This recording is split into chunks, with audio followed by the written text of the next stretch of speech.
Ning, would love to understand your value proposition now a little more. And why don't we start by discussing the current state of English language education in Japan? All right, let me start with data. Currently, in Japan, people spend about $30 billion in total learning English. That's quite a sum. And their ranks in TOEFL, the test of English as foreign language. Yeah, that's the international standard for English language assessment, right? Yep, in that ranking, Japan is ranked almost at the bottom. Ouch. Way behind, wait for it, North Korea. You gotta be kidding me. I wish I was. All right. And what's more is that people actually take English language very seriously. An average Japanese person will receive at least 6 years of mandatory English courses at schools.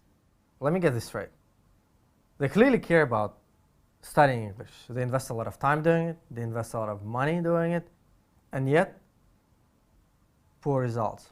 What the heck is going on? Well, let me tell you.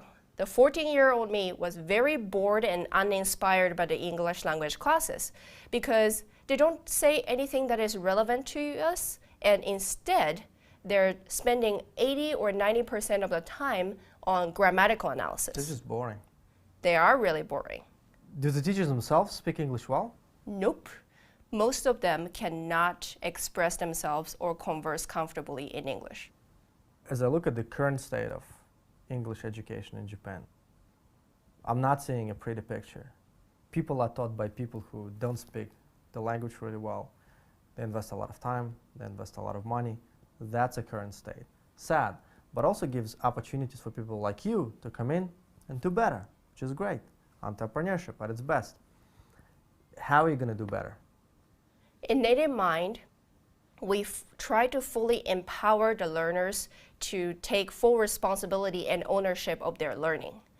We're aiming for them to make themselves fully functional, meaning they can talk, think, act, behave, and function exclusively in English language.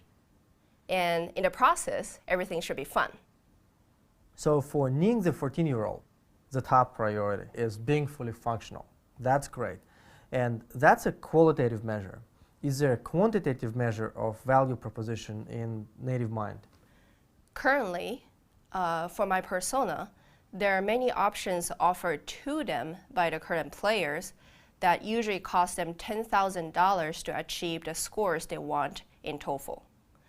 But in Native Mind, we offer the combination of on-site and online learning, which takes about a year to make them fully functional. That only costs them about $5,000 a year.